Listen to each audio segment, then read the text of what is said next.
हम लोग देखते हैं पदार्थ की अवस्था से संबंधित कुछ शब्दावली की चर्चा करते हैं ना। पदार्थ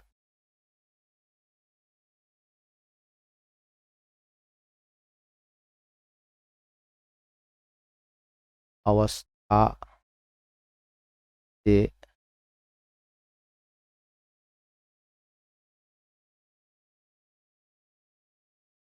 शब्दावली परीक्षा के दृष्टिकोण से ये काफी महत्वपूर्ण है। तो इसकी चर्चा हम लोग करते हैं। ध्यान देंगे कि जैसे घनत्व, हम लोगों ने घनत्व की चर्चा किया है। घनत्व को फिर हम लोग समझने का कोशिश करते हैं। घनत्व क्या होता है? जैसे आप आ, यहाँ देखने का कोशिश कीजिए। यहाँ पर कम ही जगहों में ज्यादा सभी ठोस, द्रव और गैस तीन अवस्थाओं के ये अणु का समावेश। ये जो क्षेत्रफल है, ये तीनों का एक ही तरफ एक ही जैसा दिखाया, लेकिन यहाँ इस ठोस के कणों की मात्रा ज्यादा है। यहाँ उसके तुलना में ठोस की कणों की संख्या कम है, क्योंकि यहाँ देखते हैं ठोस ठोस के बीच में ठोस के कणों के बीच में जगह जगह जो है वो की अपेक्षा इसमें ज्यादा है। अगर जगह ज्यादा है तो कणों की संख्या तो कम हो गई ना। और यहाँ देखते हैं कि जगह वही समान है, लेकिन कणों की संख्या और बहुत कम। तो जहां ज्यादा कणों की संख्या है वो ज्यादा सघन है, ये सघन ज्यादा हो गया। समझ रहे हैं? ये ज्यादा सघन हो गए तो लोग कहते हैं। ठीक। तो घनत्व जो ज्यादा घना हुआ घनत्व कहते हैं। अब घना का सेंस क्या है? आयतन फिक्स है, लेकिन मात्रा बढ़ा हुआ है। तो जिसमें मात्रा ज्यादा है वो उसका घनत्व ज्यादा है ना। आयतन और घनत्व क्या है? आयतन और मात्रा से संबंध है। अब वो संबंध कैसा है? अनुपातिक संबंध, वो भी बताएंगे। घनत्व ज्यादा, आयतन अगर सेम है तो और घनत्व ज्यादा होता है यदि कणों की मात्रा ज्यादा हो जाए। कणों की मात्रा कम हो जाए तो घनत्व कम हो जाएगा। कणों की मात्रा कम हो गई तो कम हो जाए। ऐसे भी तो कह सकते हैं, कण की मात्रा अगर सेम रहे, है ना। इस रूप में देखें हम लोग, कण की मात्रा अगर सेम रहे,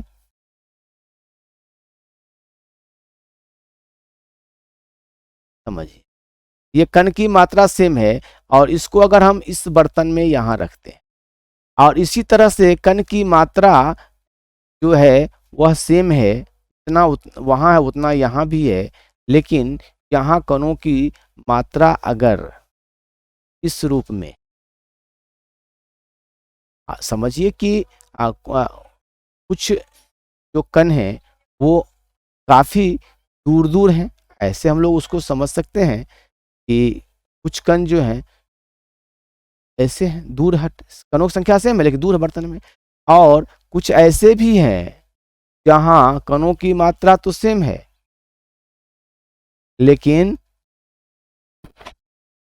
अब इसको कहेंगे घनत्व ज्यादा है।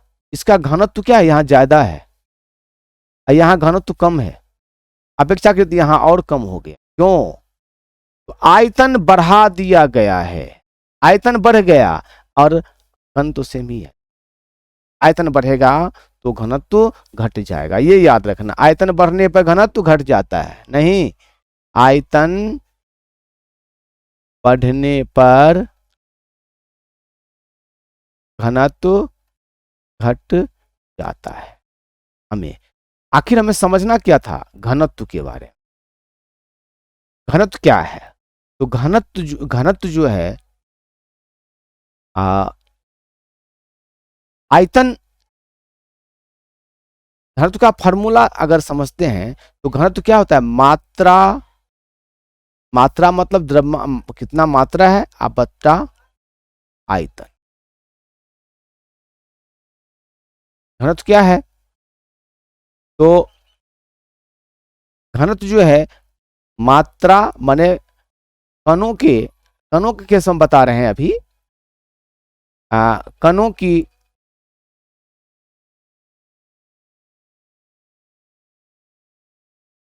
मात्रा एवं आयतन का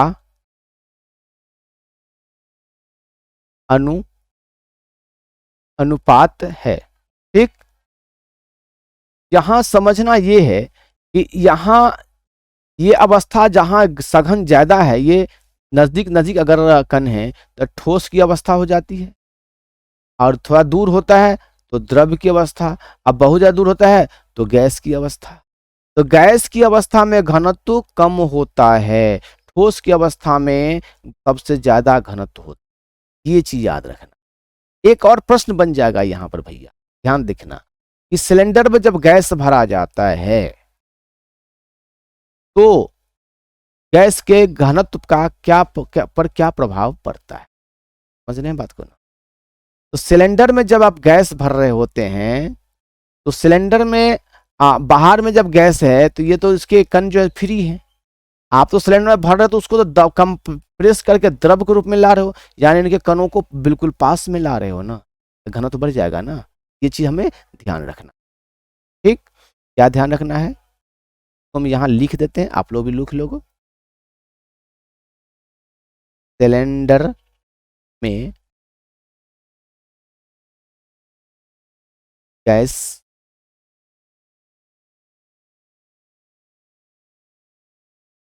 भरने पर गैस का घनत्व बढ़ जाता। क्लियर है ना। ये आप देखो, घनत्व संबंधी और भी प्रश्न पूछे जा सकते हैं क्या, तो ठोस में घनत्व सर्वाधिक होता है, हम बता चुके हैं, ठोस में सर्वाधिक होता है, द्रव में उससे कम होता है, और सबसे कम घनत्व कहाँ होता है, तो गैस में होता है। नहीं, उसको लिखें, आप इसको कर लो ना, यहां बता चुके हैं, पिछले स्लाइड पर हम यहां बता चुके हैं, ठोस में सर्वाधिक होता है। चलो आप नोट कर लो भाई, ठोस में घनत्व सर्वाधिक, और उसके बाद उससे कम होगा गैस में, इसके बाद सॉरी ये द्रव होगा ना, गलत हो गया, हाँ, उससे कम होगा गैस में, और ये गैस भी ठीक ही है लेकिन उससे भी गैस से ज्यादा होता है आ, द्रव में, इसलिए द्रव का स्थान मिलना चाहिए यहां पर, और इसके बाद गैस में। तो ध्यान दो कि ठोस से अगर गैस की ओर बढ़ोगे तो क्या होगा, घनत्व कम होता जाता है। अगर गैस से ठोस की ओर बढ़ोगे तो क्या होगा, घनत्व बढ़ता जाता, समझ रहे हैं जी। इन सब बातों को हमें ध्यान रखने की आवश्यकता है, आप इसको मिस नहीं करेंगे, जी हाँ ध्यान रखेंगे। ये तो हम लोगों ने चर्चा किया है, ठोस की जो अवस्था है उस पे हम लोगों ने चर्चा किया है। आगे हम लोग देखते हैं, घनत्व पे चर्चा किया था मैंने, संपीड़ितता, संपीड़ितता की चर्चा हम लोग पीछे भी कर चुके हैं। देखिए संपीड़ितता को मैंने पीछे भी आपको बताया है, संपीड़ितता के गुणों की चर्चा हम लोगों ने पीछे भी किया है कि संपीड़ितता क्या है। संपीड़ितता यह एक प्रकार का बल है जो वस्तु के आकार और आयतन में कमी ला देता है। बल आरोपित करने पर बल लगाते हैं तो वह क्या करता है, उसके आकार और आयतन में कमी ला देता है। ऐसा कैसे होता है, तो जब हम लोग द्रव को द्रव नहीं, गैस को द्रव की अवस्था में जब लाने का कोशिश करते हैं ना, द्रव को गैस को द्रव की अवस्था में लाते हैं तो जो सिलेंडर में भरते हैं तो कंप्रेस्ड करते हैं, यानी उसको संपीड़ित करते हैं, यानी उसको जबरदस्ती उसमें डालते हैं। जबरदस्ती डालना संपीड़न होता है। अब जैसे मान लो किसी बैग में आप कहीं जा रहे हो, तैयारी करते हो ना, तो सामान, कपड़ा, बड़ा बहुत सारे ऑब्जेक्ट वस्तु रखते हैं उसमें, तो जबरदस्ती जो भी नहीं होता है तो उन्हें ठूस के दबा दबा के रखते हो ना, वही हुआ ये भाई। सिलेंडर में जबरदस्ती ठूस के गैस को भरता है। तो यदि गैस आप भरते हो ठूस करके संपीड़ित करते हो तो संपीड़न का प्रभाव घनत्व पे पड़ता है, ये समझना कि अगर संपीड़न बढ़ाओगे, संपीड़ित करोगे, संपीड़न बल बढ़ाओगे तो घनत्व बढ़ेगा। है समझ बात? तो चलिए इसको हम लोग राइट डाउन कर लें।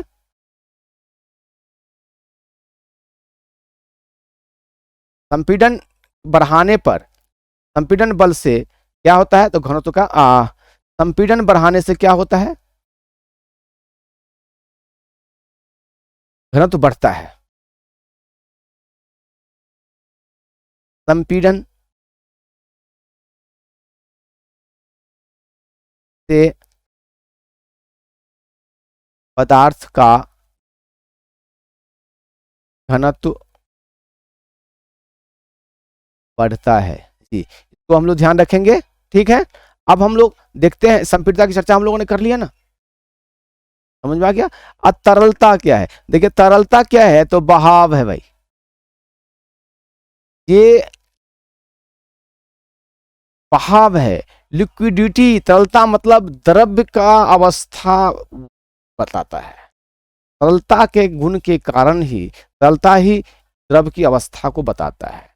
और तरलता में क्या होता है, तो द्रव के कणों के, तरलता के संबंध में हम लोग समझते हैं कि तरलता के संबंध में द्रव के कणों के बीच में दूरी बढ़ जाने के कारण इन कणों के बीच में जो आकर्षण बल है, दो कणों के बीच में आकर्षण बल कमजोर हो जाता है।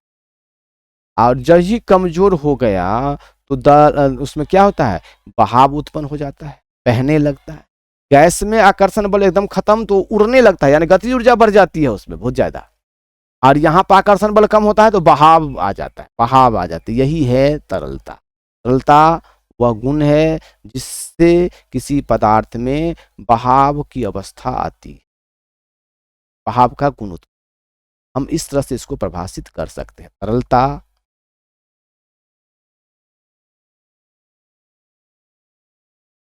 तरलता किसी पदार्थ का वह गुण है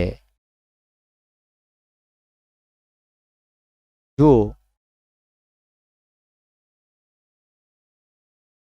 पदार्थ में बहाव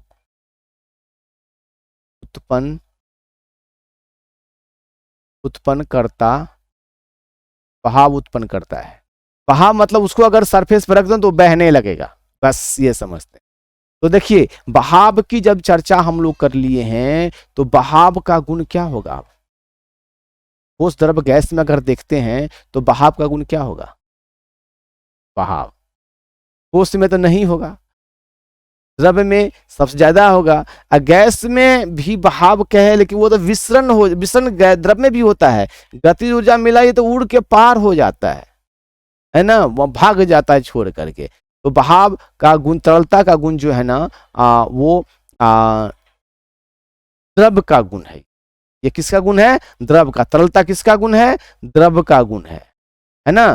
तरलता, तरलता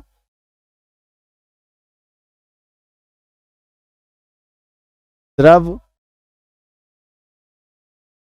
का गुण है, मैंने तरलता द्रव अवस्था को दर्शाती है, ये ध्यान रखेंगे। ठीक है, गतिज ऊर्जा के बारे में बता चुके हैं, यह गैस का गुण है, यह गैस का गुण है जी। क्योंकि छोटे छोटे पॉइंट हैं, इनसे प्रश्न पूछे जाते हैं, इसलिए इनको हमें ध्यान रखना है। गतिज ऊर्जा गैस का गुण है, सर्वाधिक, सर्वाधिक गैस के कणों में होती है। हाँ, गैस के कणों में होती है। गैस यहां रखा, तुरंत गंध कहीं से कहीं भाग गया, उसका सुगंध उसका कण भाग जाता है।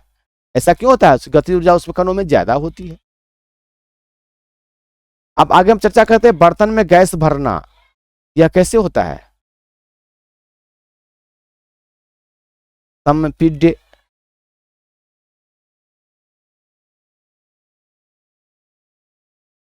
गुणों के आधार पर होता है, एक चीज। दूसरा, एक बात और यहां चर्चा कर देते थे कि गैस जो है ना, वह बर्तन के दीवार पर बल लगाती है। देखिए, ये सारी चर्चा हम कर चुके हैं। दीवार पे बल लगाती है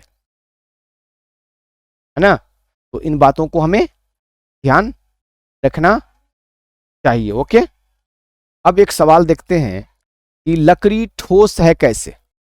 अब बताओ भाई, लकड़ी ठोस है तो कैसे है? आप बताओ। लकड़ी में आप उंगली दबाव डालते हो तो संपीड्य गुण आता है क्या? नहीं। लकड़ी को गर्म करते हो, लकड़ी भाग जाता है क्या? तो संपीड्य गुण किसका है? दबाने का, द्रव का। तो यहां तो संपीड्य गुण नहीं है। अच्छा, गति ऊर्जा किसका ज्यादा गुण है? तो गैस का। वो उड़ के भाग जाता है, यहां से वहां चला जाता है, वो यहां नहीं जा रहा है। तो यहां न संपीड्यता का गुण है, यहां न गतिज ऊर्जा का गुण, गति ऊर्जा का गुण है। इसे लकड़ी ठोस कह सकते हैं। अच्छा, आकार, आकार भी इसका क्या है? जिसे सबका आकार परिवर्तनशील होता है, लकड़ी का आकार क्या होता है? लकड़ी का आकार परिवर्तनशील नहीं है, यानी निश्चित है। लकड़ी का आकार क्या है? तो निश्चित है। और निश्चित आकार निश्चित है, इसका मतलब लकड़ी का आकार निश्चित है, इसका मतलब यह आकार निश्चित किसका होता है? ठोस का होता है ना, तो लकड़ी का आकार निश्चित है। दूसरी बात, लकड़ी का आयतन भी निश्चित है। आयतन भी इसका निश्चित होगा, साइज का वही साइज का रहेगा लकड़ी का। अच्छा हाँ, एक चीज और थोड़ा सा ध्यान आ गया। मान लीजिए अगर ठोस है, ठोस का हमने बताया कि आकार निश्चित है, लेकिन अगर आप एक लोहे का पत्थर ले लो और एक चूने का एक पेंसिल होता है या चौक होता है, वो ले लो। ये लोहा है और ये चौक है। लोहे को पीटोगे तो ये आकार इसका जो है वो चौड़ा हो जाएगा, लेकिन ये टूटेगा नहीं। आकार इसका निश्चित है। बहुत ज्यादा अगर उस पर चोट हम आघात डालते हैं तो थोड़ा फैल जाता है, लेकिन चौक के आकार, चौक जो है ना,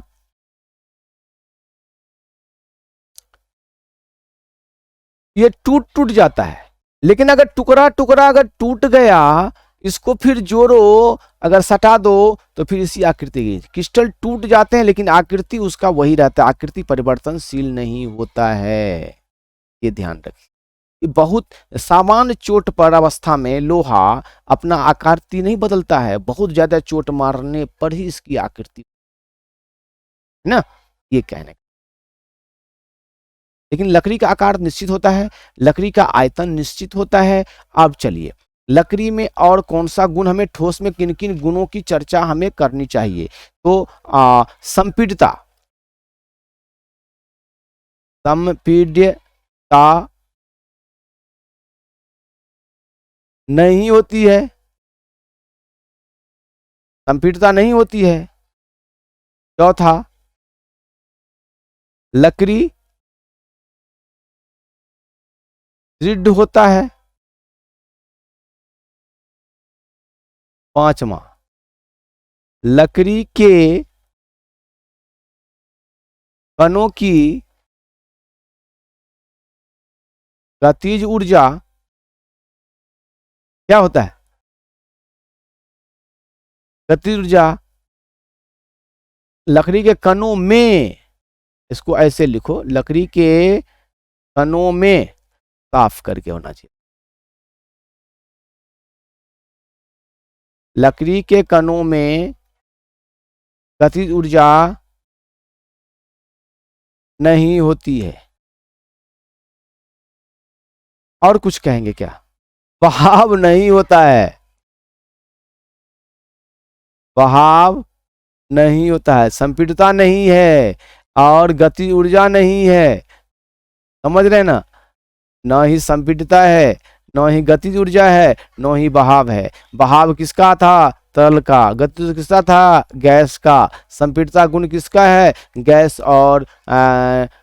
और द्रव दोनों का, है ना? संपीड़ितता गैस एवं द्रव दोनों का गुण है। तो भैया ये हमें समझना होगा कि अगर ये सारे गुण अगर लकड़ी में हैं, यानी आकार निश्चित है, लकड़ी का आयतन निश्चित है, संपीड़ितता का गुण नहीं है, लकड़ी दृढ़ है, और लकड़ी के कणों की गति ऊर्जा नहीं होती है, बहाव नहीं है, तो यह क्या है?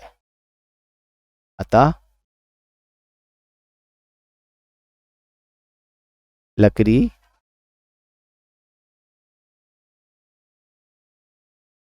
ठोस है। नहीं, देखो अब इसको आप प्रश्न उत्तर लिखोगे। अब सवाल है कि प्रश्न कितने नंबर का है। अगर ये 5 नंबर का है तब तो इसी को लैंग्वेज डाल करके नंबर दो, लंबा बना दो। लंबा कैसे बनाएंगे? अब कि लकड़ी के कणों में गतिज ऊर्जा नहीं होती है, और हम जानते हैं कि गतिज ऊर्जा सर्वाधिक गैसीय अवस्था में होती है, यह गैस तो नहीं है। गतिज ऊर्जा द्रवावस्था में भी होती है, जिसके कारण उसमें बहाव उत्पन्न होता है, लेकिन यहां तो उसमें बहाव भी उत्पन्न नहीं होता है, इसलिए यह उस है। इन बातों को एक लैंग्वेज में ढाल करके हम इसको लिख सकते हैं। चलिए अब हम लोग देखेंगे इस अध्याय के विभिन्न प्रश्नावली को देखने का काम करेंगे। ओके।